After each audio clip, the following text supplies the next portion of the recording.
quiero hablar en esta noche de lo que es una iglesia modelo. Primera de Tesalonicenses capítulo 1, versículo 1 al 10. Tenemos aquí el retrato de una iglesia que estaba en la ciudad de Tesalónica. El apóstol Pablo, en su viaje misionero con Silas, en su segundo viaje, pasó por Tesalónica, que era una gran ciudad en aquel tiempo, y le anunció el mensaje de la palabra del Señor. El apóstol Pablo escribió precisamente esta carta en el año 50 después de Cristo, dicen algunos historiadores. Año 50 después de Cristo. Dicen algunos que fue la primera carta que él escribió. Y la escribió a una congregación que tan solamente tenía unos meses de edad. Era una iglesia naciente. Pablo había estado con ellos tan solamente 3 sábados para anunciar el mensaje de la palabra de Dios en una sinagoga. Allí él se detuvo y comenzó a predicar la palabra del Señor, según nos cuenta Hechos capítulo 17, donde está la historia, donde surge la iglesia de Tesalónica.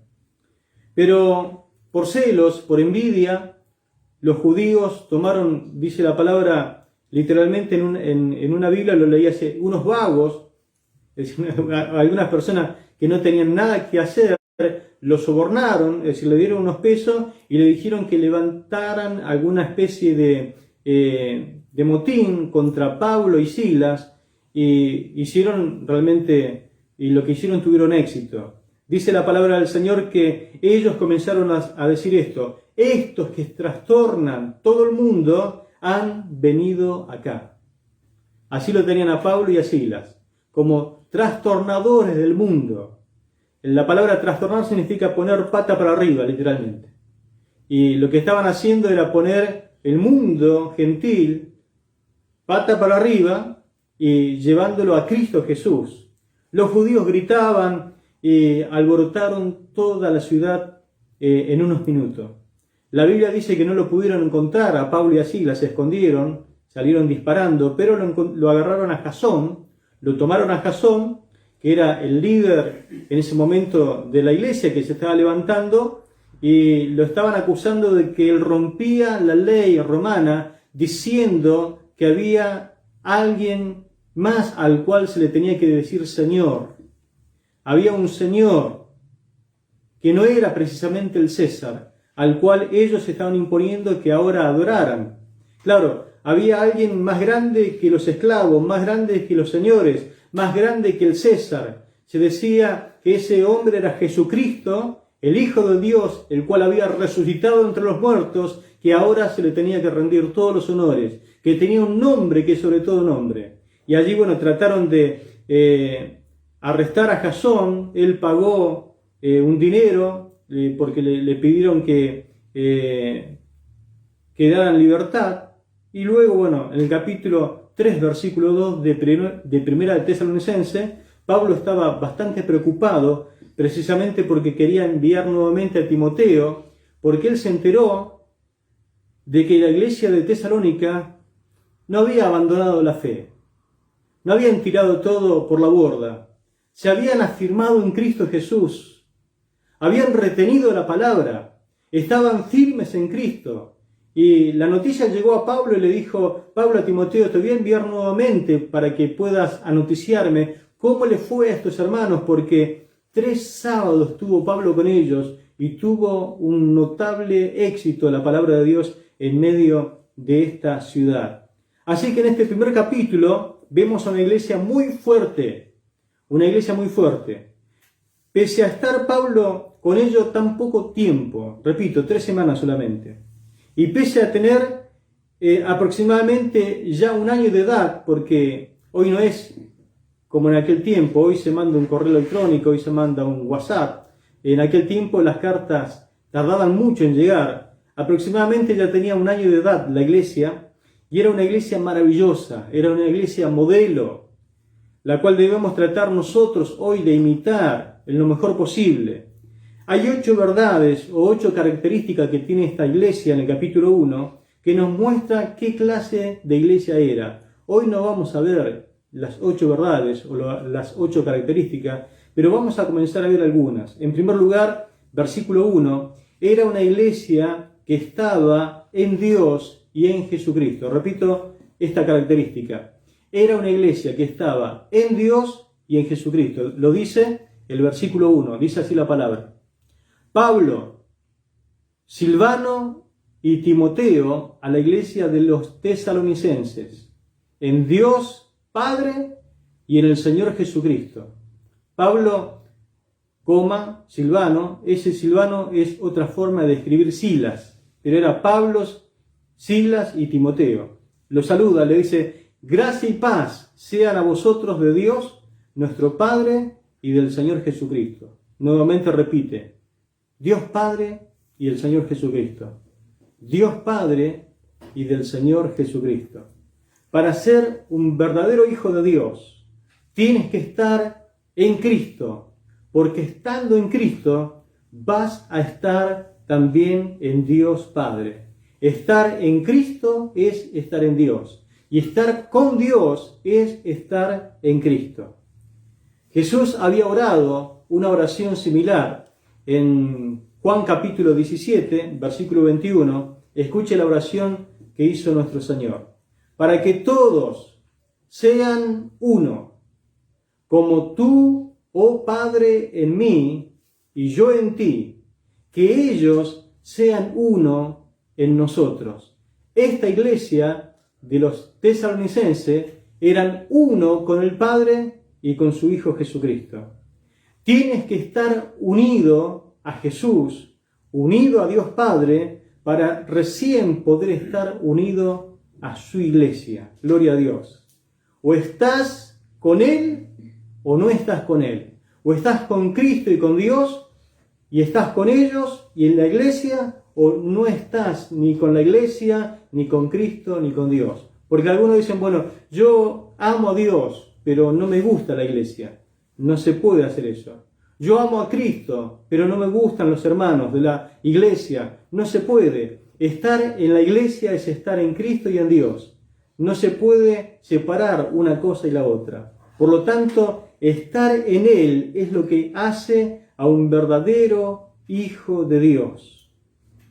Uno puede ir a la iglesia y puede ser que no esté en Cristo Jesús. Congregarte no significa de que estés en Dios, que estés en Cristo. La iglesia de Tesalónica estaba en Cristo, en Dios, escondido en Cristo, escondido en Dios. Estaba en ellos, estaba en Cristo y Cristo en ellos. Si vas a la iglesia y esto no pasa, bueno, se lo suele representar con un nombre. Son visitantes, han venido a visitar la iglesia, pero no están en la iglesia. Era como en el tiempo del arca. Dice la Biblia que los últimos tiempos será parecido a los días previos a los de Noé. Será como los días de Noé, dijo el Señor, cuando Él esté pronto a venir a buscar a la iglesia. ¿Sabe que 120 años tardó Noé para construir el arca?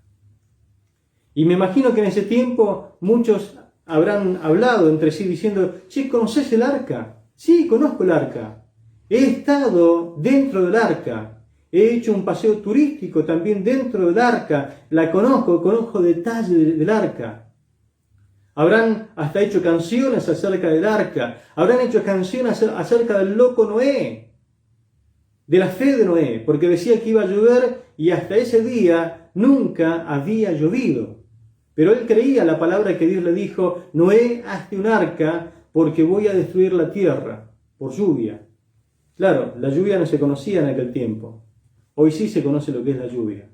Hasta que llegó el día, dice la Biblia, en que Dios le dijo a Noé, Noé, has hallado gracia ante mí, así que por favor, entra tú, tu familia, toda tu casa dentro del arca, entra los animales que yo he dado orden para que entre dentro del arca, y la Biblia dice que esperó Dios 7 días y cerró el arca y se acabó. Vino el diluvio y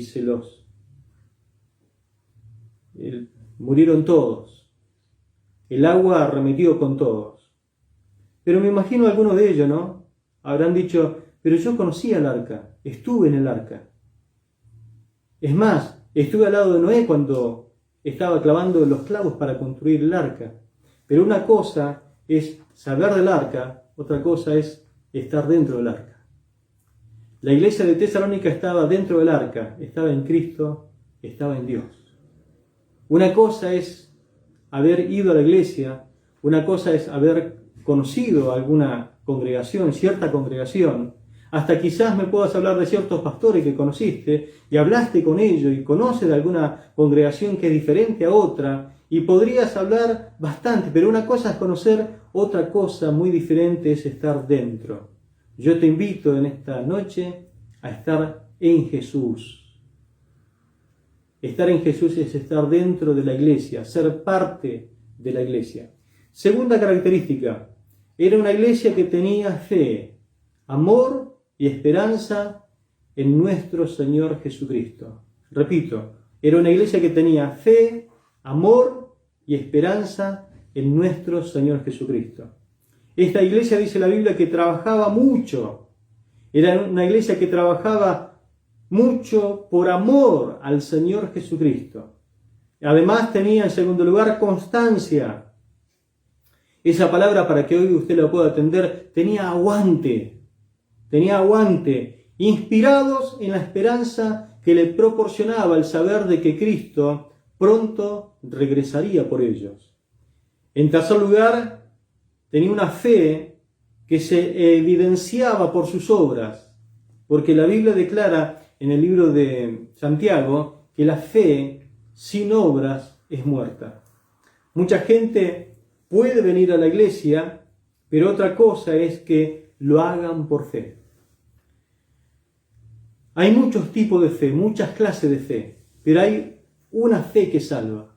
Usted sabe que hay gente que viene a la iglesia y le gusta ir a la iglesia, porque sabe que en ese lugar va a encontrar amistades sanas, sabe que es un lugar de comunión, sabe que es un lugar donde realmente se pueden hacer grandes cosas sin estar tan comprometido. Por ejemplo, picnics y salidas, y uno puede pasar un buen momento en comunión, se puede cantar, se puede participar haciendo buenas obras hacia los que están necesitados, pero otra cosa es tener la fe que salva.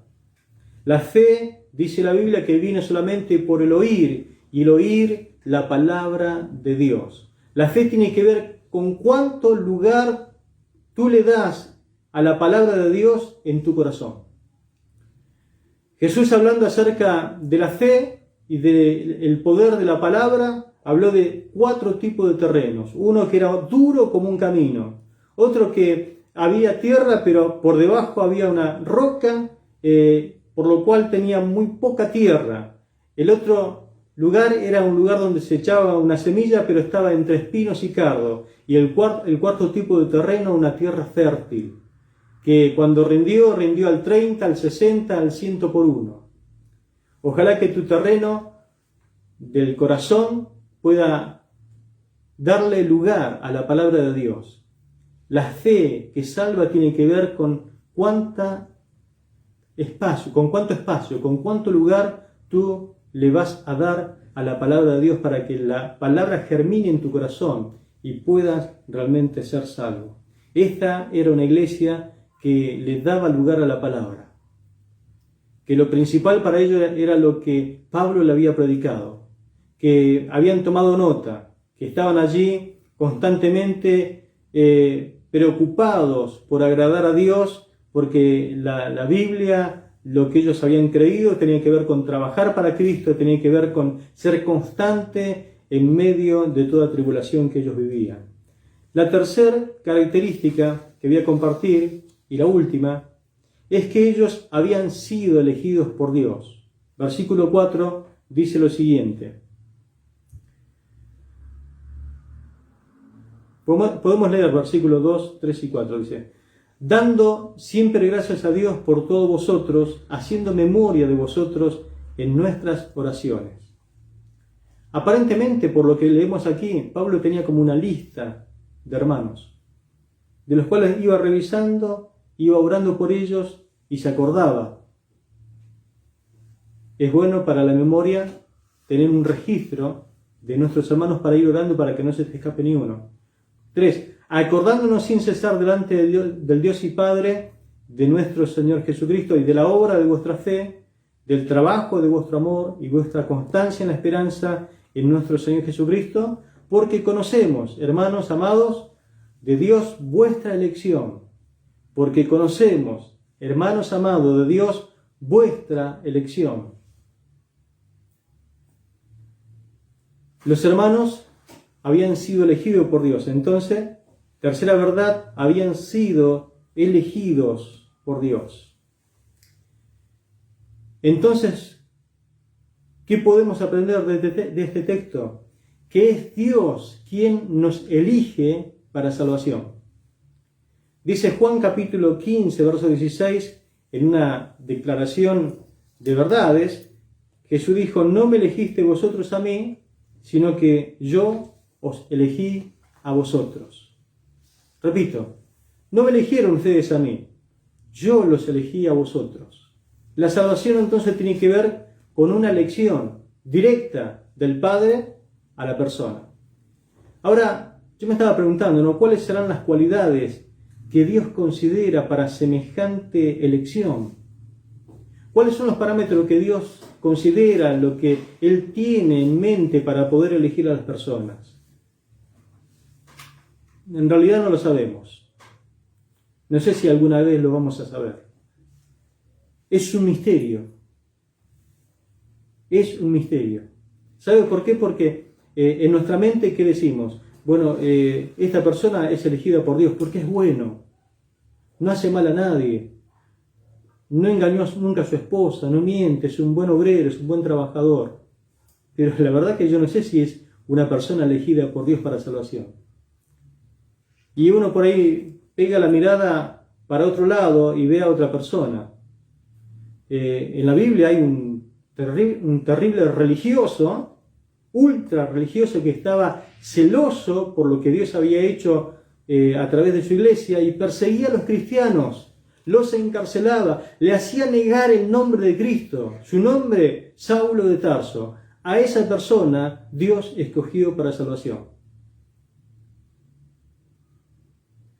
Y si usted considera y comienza a mirar, dice, pero ¿cómo Dios va a elegir una persona así para ser salvo?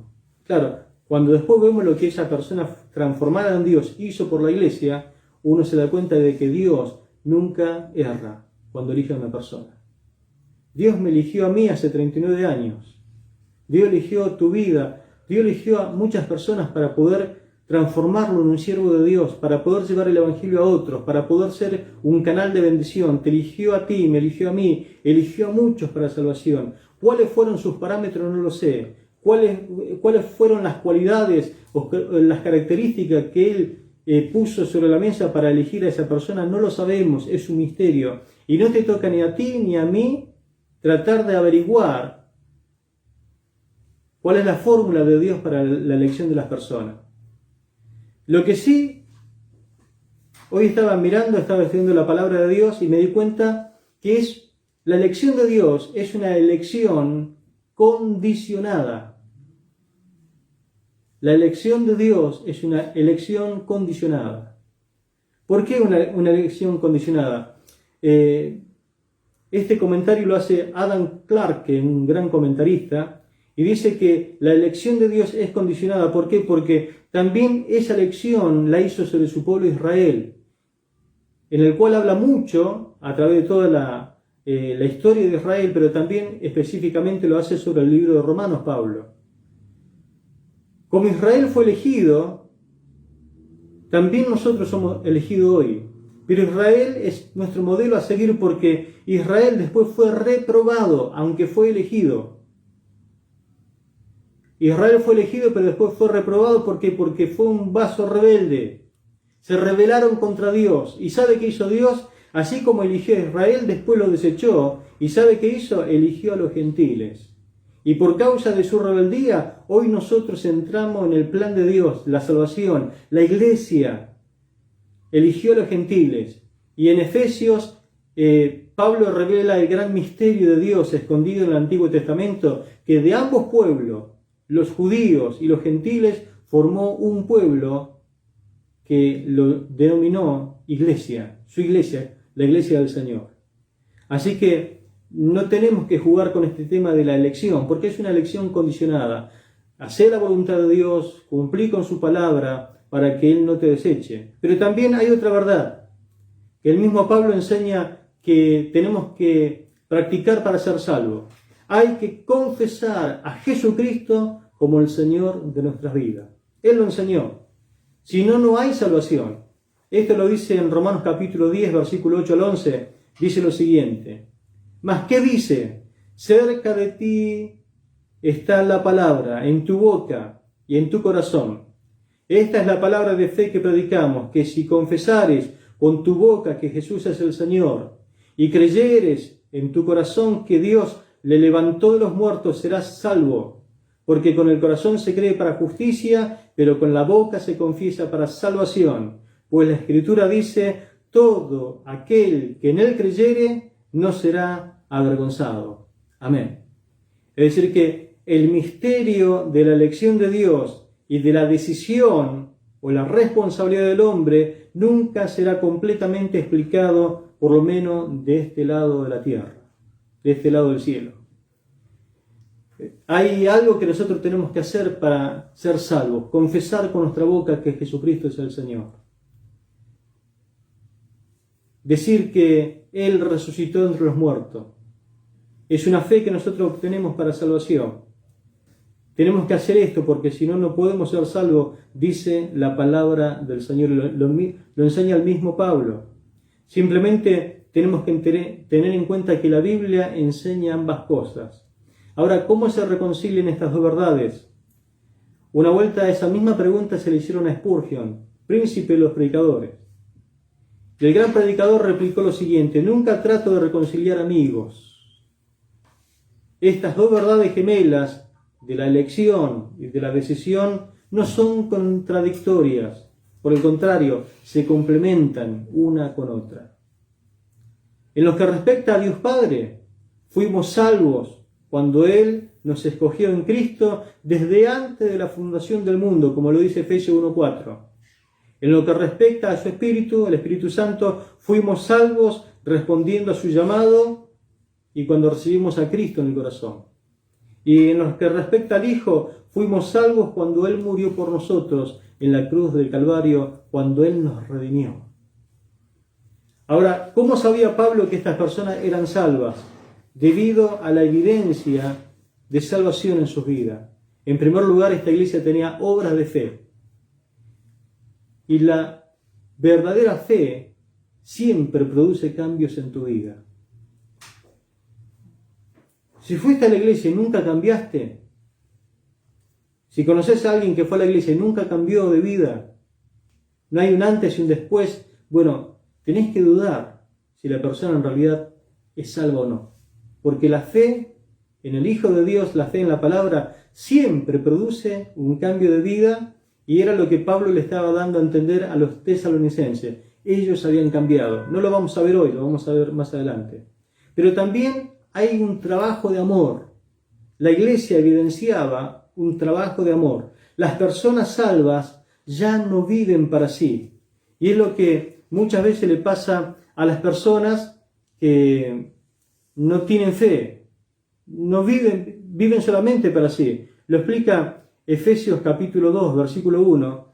El apóstol Pablo dice, y Él os dio vida a vosotros. Escuche, cuando estabais muertos en vuestros delitos y pecados, en los cuales anduviste en otro tiempo siguiendo la corriente de este mundo, conforme al príncipe de la potestad del aire, el espíritu que ahora opera en los hijos de desobediencia, entre los cuales también nosotros todos vivimos en otro tiempo, en los deseos de nuestra carne, haciendo la voluntad de la carne y de los pensamientos, y éramos por naturaleza hijos de ira, lo mismo que los demás. Pero Dios fue rico en misericordia y su gracia, por gracia nosotros fuimos salvos. Pero cuando no teníamos a Cristo, no teníamos fe, vivíamos solamente para nosotros mismos, tratando de complacernos a nosotros mismos. Pero ahora que somos salvos, esta iglesia tenía trabajo de amor. Ahora tenían un motivo nuevo para vivir. El amor que tenían por Cristo y por los demás, por su prójimo, lo hacían trabajar mucho. Era una iglesia trabajadora, haciendo todo lo posible para llevar el Evangelio a las demás regiones. Y también tenían paciencia de esperanza. Una iglesia con mucha paciencia. Los perdidos están sin esperanza. Hoy tenemos miles y miles de gente que muere. Nosotros sabemos que un cristiano que muere es porque el que le puso fin fue el Señor. En Job dice la Biblia que nosotros no vamos a vivir ni un segundo más de lo que Dios planificó para nosotros. Es decir, que la Biblia a nosotros nos dice que Dios nos conoce desde antes que podamos nacer. Él conoce ya nuestro tiempo que vamos a vivir sobre esta tierra. Él conoce cuándo vamos a nacer y Él conoce cuándo vamos a morir. Es decir, que Dios conoce tu principio y Dios conoce tu final. Y esa es nuestra esperanza. Nuestra vida está en las manos de Dios. Tu vida está en las manos de Dios. Y si algún cristiano tendría que morir es porque Dios se lo llevó. Porque se le acabó el tiempo sobre esta tierra. Ahora, qué triste es aquellos que parten a la eternidad sin Dios y sin esperanza. ¿Qué van a decir cuando se encuentren con su Creador? Cuando tengan que rendir cuenta de su vida y se den cuenta que toda la vida le estuvieron rechazando a Él, al Dios de salvación. Los cristianos no se dan por vencidos y permanecen firmes en medio de pruebas, en medio de tribulaciones, porque tienen fe en que Cristo viene pronto y pronto seremos librados de la ira venidera. Así que, qué hermoso es la fe, qué hermoso es poder tener esperanza. La fe, el amor y la esperanza son las verdaderas evidencias de la salvación. ¿Usted ya ha sido salvo?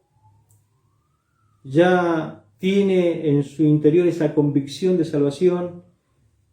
Fe, amor por Dios, amor por su prójimo, amor por los perdidos y una esperanza que no la puede derribar ninguna circunstancia, ninguna situación que podamos estar viviendo. ¿Ya estás en Cristo? El que está en Cristo, alguien dijo como que está escondido en Él. Pablo dijo, estoy escondido en Él, ser hallado en Él. Y es como una representación a Pablo metido en el hueco de la mano de Dios. Si alguien me quiere buscar, búsqueme, porque estoy escondido en Cristo Jesús. Usted ya está escondido en Cristo Jesús. Si hay alguien que lo quiere dañar, si hay algo que le quiere llegar, primero va a tener que abrir la mano de Dios. Y créame que la mano de Dios es la representación de su poder. Se la tendrás que ver con Él. Pero qué bueno es estar escondido en el hueco de la mano de Dios, ser hallado en Él. Usted ya se escondió en Dios, es Dios tu refugio, es Dios tu esperanza. ¿Ya estás en Cristo? ¿Hablan tus acciones de que eres una persona salva? Tu amor por Dios, tu amor por los perdidos, el amor hacia el prójimo, fe, amor, constancia. Estas eran cosas que tenía la iglesia de Tesalónica, una iglesia modelo, la iglesia que nosotros deberíamos imitar en este tiempo.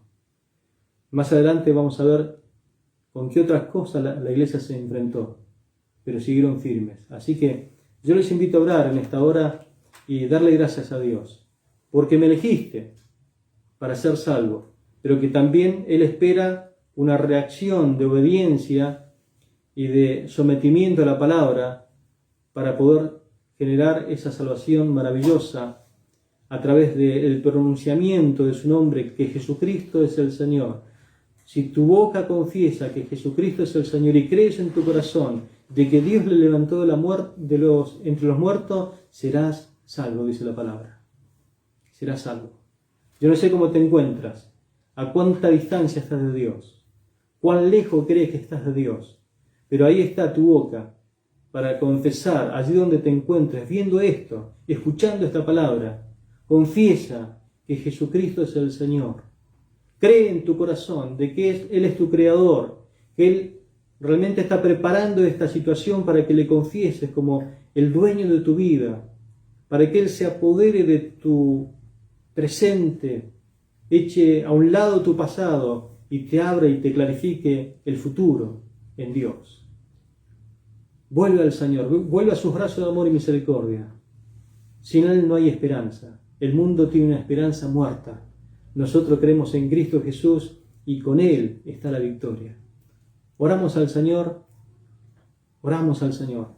Padre, te damos gracias por tu palabra, que es viva y eficaz.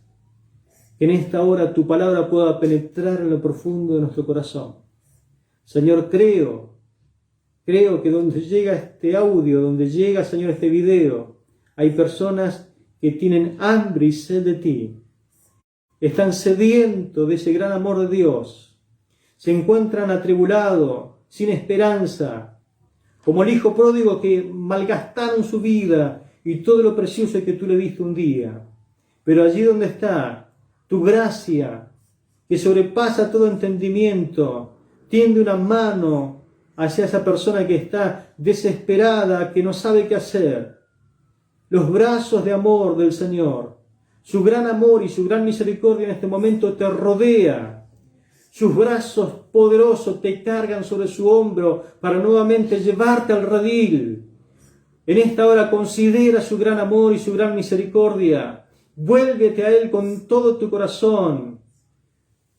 Hijo perdido, vuelve nuevamente a la casa del Padre. ¿Dónde hallarás un Padre que te ama tanto? En esta hora vuélvete a Dios, confiesa tus pecados, humíllate bajo su poderosa mano, arrepiéntete de todo tu mal andar, de estos años lejos del Señor. Él te va a perdonar, porque te ama tanto como está lejos el cielo de la tierra. Su gran misericordia Él la extendió, su gracia la extiende sobre tu vida y te perdona y te da una nueva posibilidad. Él te da una nueva vida. Aunque el mundo no quiera perdonarte y aunque el diablo se ría de esta verdad, Dios te ama y te da una nueva oportunidad y quiere nuevamente darte la oportunidad de comenzar una vida nueva, porque solamente en Él está la solución para todos tus problemas. Solamente en Él está el perdón de todos tus pecados. Solamente su sangre te limpia de todo pecado. Solamente la sangre que Él derramó en la cruz te limpia y te deja nuevo. Bendito y alabado sea su nombre para siempre. Gloria a Dios. Gracias te damos, Señor. Bendito Señor. Experimente en esta hora el amor de Dios. Sienta su mano poderosa sobre usted. Bendito y alabado sea tu nombre, Señor, para siempre. Que donde llegue este audio, este video, Señor, la mano poderosa de Dios venga sobre la vida para levantarlas con poder de lo alto, en el nombre de Jesús.